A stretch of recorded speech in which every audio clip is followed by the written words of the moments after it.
Olá pessoal, tudo bem com vocês? Sejam bem-vindos a mais um vídeo no canal Ciência com Letícia. Meu nome é Letícia Dalla Vecchia Henschel e eu estou muito feliz que você esteja aqui comigo hoje. Hoje eu vou falar sobre nada mais, nada menos do que a classificação dos hormônios. Como os hormônios podem ser classificados no nosso organismo. E eu vou utilizar para isso a bibliografia de Silverthorne, que é uma autora americana, fisiologista americana, que pra mim é o que mais faz sentido e eu gosto da didática dela, então por isso que eu tô usando essa base de bibliografia, tá? Então esse vídeo é mais um resumo, na verdade, das classes e das principais características, mas não é nada aprofundado, é só pra realmente vocês terem um panorama geral de como que a gente pode, então, classificar e entender, por consequência, como que os hormônios funcionam no nosso organismo. E pra isso a gente tem três classes principais, então a gente tem a classe dos hormônios peptídicos, a classe dos hormônios esteroides e a classe dos hormônios derivados de aminoácidos, também chamados de hormônios amínicos, tá?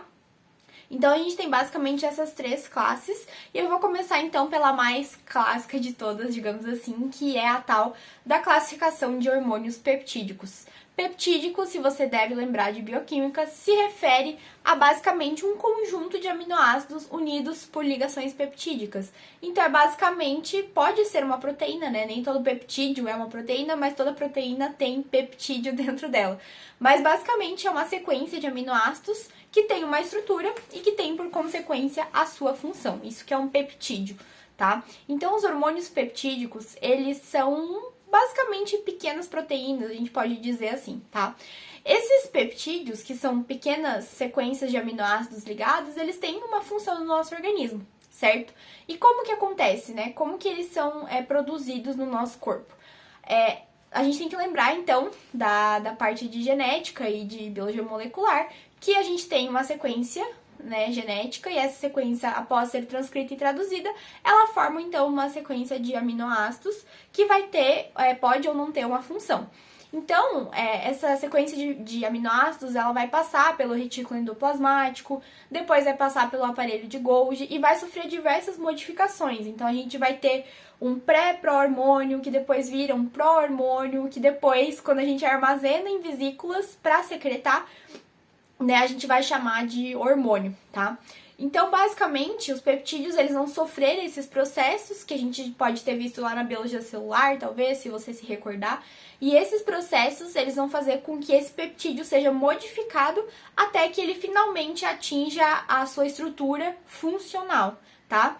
E por fim, né, ao longo desse processo de síntese desse peptídeo, a gente vai formar vesículas de secreção. Por quê? Esses peptídeos, né, como eu falei, eles seguem o caminho do retículo endoplasmático, depois para o aparelho de Golgi, e o aparelho de Golgi, por sua vez, vai formar essa vesícula de secreção e vai armazenar, então, esse peptídeo em uma bolsinha, né? Essa bolsinha, ela vai ficar aguardando dentro da célula, armazenada dentro da célula, até que a célula receba um sinal de que ela precisa secretar essa vesícula contendo esse hormônio, tá? Então, os hormônios peptídicos, então, eles têm essa estrutura de sequência de aminoácidos, eles são produzidos e armazenados dentro da célula, então, eles passam por essa cadeia de retículo endoplasmático rugoso e aparelho de Golgi, sofrem diversas modificações e são armazenados posteriormente em vesículas até que seja recebido um sinal para liberação e daí o hormônio então segue a corrente sanguínea. E é importante ressaltar que normalmente os peptídeos, eles conseguem ser solúveis na corrente sanguínea, né? Porque o nosso sangue é composto de água. Então eles conseguem ser transportados, a maioria deles, de maneira solúvel no sangue, atingindo então os tecidos em que vão fazer efeitos, desde que esses tecidos tenham receptores para este hormônio peptídico. E é importante ressaltar também que os hormônios peptídicos, eles têm receptores de membrana. Então, por quê? Lembra que a membrana celular, ela é uma bicamada lipídica. Se eu tenho um peptídeo que ele tem uma estrutura polar e se dissolve no sangue, o que acontece? Quando ele entra em contato com uma célula, ele não consegue atravessar livremente essa célula, porque ele tem uma estrutura mais polar. E a nossa membrana celular, ela é apolar, porque ela é composta de grande parte de lipídios, tá? Então, esses peptídeos, eles não conseguem atravessar livremente a membrana. Consequentemente, eu preciso de uma proteína de membrana para receber o sinal desse peptídeo, que a gente chama de receptor. Então, esse receptor ele vai se ligar com o peptídeo e daí, com uma cascata interna de sinalização, eu vou ter, então, a ação desse hormônio nessa célula que tem o receptor de membrana para esse hormônio peptídico. E por que eu estou destacando essas características? Porque vocês vão ver, os hormônios esteroides têm basicamente uma questão oposta nisso tudo que eu falei para vocês, tá? Os hormônios esteroides também são chamados de hormônios derivados do colesterol, tá? Então, são estruturas que são produzidas a partir do hormônio colesterol. Exemplos de... eu esqueci de dar exemplos de hormônios peptídicos. Voltando, exemplos de hormônios peptídicos: insulina, ocitocina, vasopressina, né? São hormônios que têm estruturas peptídicas, tá? Então, partindo para os hormônios esteroides, como eu falei, eles são derivados do colesterol. Então, eles são produzidos a partir do colesterol. Quais hormônios são esses? Temos a aldosterona, o cortisol, a testosterona, a progesterona, o estradiol. Então, são hormônios que são sintetizados a partir do colesterol. Por isso que o colesterol é uma molécula imprescindível dentro do nosso organismo, né? Dentro dos animais. Então, os hormônios esteroides, eles têm, como eu falei, uma estrutura bem diferente do que um hormônio peptídico, porque ele é basicamente derivado do colesterol. E se vocês não lembram da estrutura do colesterol, dá uma olhada ali, vocês vão ver que tem vários anéis e que esses anéis garantem basicamente que essa molécula seja apolar. Então, ela consegue atravessar a membrana e os hormônios derivados do colesterol, consequentemente, também conseguem fazer isso. Tá? Então, a maioria da estrutura do colesterol é apolar e isso garante outras características físico-químicas para os hormônios esteroides. Então, vamos do começo, né? Como que eles são sintetizados? Eles são sintetizados a partir do colesterol, derivados de colesterol, e normalmente eles são sintetizados no retículo endoplasmático liso. Então, células que sintetizam muitos hormônios esteroides normalmente têm um retículo endoplasmático liso maior que outras células, tá?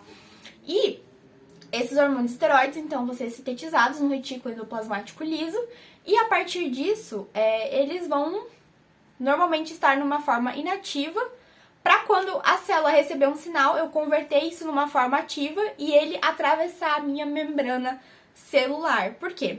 Como eu falei, os hormônios esteroides, eles são lipofílicos, eles são, a maioria da estrutura, apolar. Então, eles conseguem atravessar livremente as membranas celulares, o que pode ser um problema. Por quê? Porque eu não consigo armazenar esse hormônio. Eu preciso meio que sintetizar esse hormônio sob demanda. Por quê? Porque não tem como armazenar. Como é que eu vou armazenar em uma vesícula, que é feita de lipídio, se o meu colesterol, se o meu hormônio esteroide é derivado de lipídio? Ele vai simplesmente atravessar a membrana. Então, não tem como armazenar esse tipo de hormônio. Para isso, eu posso usar de estratégias. Por exemplo, a minha célula pode adicionar algum grupo químico que impeça, por exemplo, esse hormônio de sair da célula, que seja um grupo químico mais polar, né? Então, eu evito que esse hormônio saia da célula antes da hora. Mas, de qualquer forma, normalmente os hormônios esteroides são justamente por isso sintetizados sob demanda. Então, a célula recebe um sinal, ela sintetiza esse hormônio esteroide e daí ele é liberado na corrente sanguínea, tá? E daí, o que acontece? Como eu falei, ele tem estrutura apolar, liberado na corrente sanguínea, só que o que acontece? Corrente sanguínea tem muita água, né? Então, os hormônios esteroides, eles não conseguem ser transportados adequadamente pelo sangue. Então, normalmente, a gente vai ter o quê? Proteínas ligadoras de esteroides. Então, por exemplo, a testosterona e outros andrógenos, né, que são hormônios esteroides masculinos, eles são ligados à proteína, por exemplo, SHBG, que é a proteína ligadora de hormônio esteroide, tá? E essa proteína, o que acontece? O colesterol se liga na proteína e essa proteína meio que protege a estrutura do colesterol, do hormônio esteroide, e vai fazer com que ela consiga ser transportada na corrente sanguínea sem grandes problemas. Se eu tiver uma estrutura totalmente apolar, isso fica bem mais difícil, porque basicamente essa estrutura não se dissolve, né? Então, as proteínas ligadoras de hormônios esteroides, elas ajudam esses hormônios a se deslocarem na corrente sanguínea, facilitando, então, que ele chegue no seu sítio de ação, independente de onde seja, tá? Então, é um ponto importante dizer que elas normalmente necessitam de proteínas transportadoras para chegarem aos seus sítios de ação. Aí você pode me perguntar, tá, Letícia, e daí como que o esteroide ele exerce seu efeito nas células? Bom, normalmente, o que acontece? Ao contrário dos hormônios peptídicos que têm receptores de membrana, os hormônios esteroides normalmente vão ter receptores intracelulares, tanto citoplasmáticos, principalmente citoplasmáticos, na verdade, como o receptor de aldosterona, receptor de corticosteroide, receptor de testosterona, enfim, são receptores que vão estar ali no citoplasma da célula e vão aguardar, então, que esse hormônio esteroide atravesse a membrana celular, porque ele atravessa, lembra que ele tem estrutura polar. Então, a proteína ligadora do hormônio esteroide vai soltar esse hormônio, e quando ele estiver solto, ele vai conseguir entrar na célula. Entrando na célula, ele vai se ligar com o receptor intracelular e vai, portanto, induzir o seu efeito. Normalmente, os efeitos dos hormônios esteroides são efeitos mais prolongados, mais demorados. Então, normalmente, os hormônios esteroides, eles modulam a expressão gênica. Eu esqueci de falar isso antes. Os hormônios peptídicos, normalmente, eles modulam efeitos rápidos, porque são cascatas de sinalizações rápidas que fazem efeito rápido. Ao contrário, os hormônios esteroides, eles normalmente têm efeitos mais demorados, mais tardios. Eles modulam mais o metabolismo a longo prazo, tá? A parte endócrina também. Então, os hormônios, eles vão agir em ativação ou inibição, né, de expressão gênica. E isso vai fazer com que a célula tenha uma resposta mais tardia. Legal, Letícia, agora eu sei um pouco mais de hormônios peptídicos, um pouco mais de hormônios esteroides e qual que é a terceira classe de hormônios. A terceira classe é chamada de hormônios amínicos ou hormônios derivados de aminoácidos. Essa classe de hormônios, ela, como o próprio nome já diz, ela é derivada de aminoácidos. Quais são esses aminoácidos? Normalmente a gente fala do triptofano e da tirosina. O triptofano é precursor de um hormônio chamado melatonina, que é o hormônio responsável por sinalizar o nosso cérebro que já está de noite, tá? E a gente tem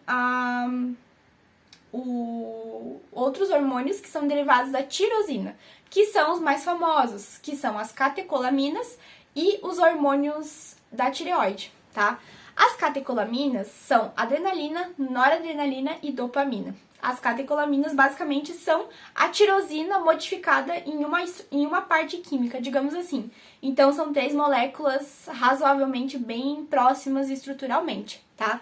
Então, esses 3 neurohormônios, né, que eles são sintetizados normalmente por neurônios, esses 3 neurohormônios, eles têm ação muito parecida dos hormônios peptídicos. Então, se você olhar a adrenalina, ela vai agir num receptor acoplado à proteína G, por exemplo, um receptor de membrana celular e não intracelular, tá? Então, as catecolaminas, elas têm um padrão muito parecido com todas as características que eu falei dos hormônios peptídicos. Por outro lado, os hormônios da tireoide, os hormônios amínicos da tireoide, que são o T3 e o T4, eles agem de maneira muito parecida com os hormônios esteroides. Então, eles têm efeito genômico, ou seja, em modular a expressão gênica. Eles têm receptores intracelulares. Então, o funcionamento dos hormônios tireoidianos é muito semelhante com o funcionamento de ação dos hormônios esteroides. Então, se você comparar, você vai ver que as catecolaminas agem muito mais parecido com hormônios peptídicos e que os hormônios tireoidianos, eles agem muito mais semelhantemente com os hormônios esteroides, tá? Não vou entrar em detalhes, mas é basicamente essa a classificação. E se você olhar no livro, agora eu não lembro qual que é o capítulo, mas aqui, capítulo 7. No capítulo 7 do Silverthorne, você vai encontrar, então, todas essas informações e muito mais detalhes também sobre a classificação hormonal. E eu espero que eu tenha ajudado vocês. Se você gostou desse vídeo, curte e deixa aqui sua dúvida, seu comentário a respeito desse vídeo. Muito obrigada, beijos e tchau, tchau!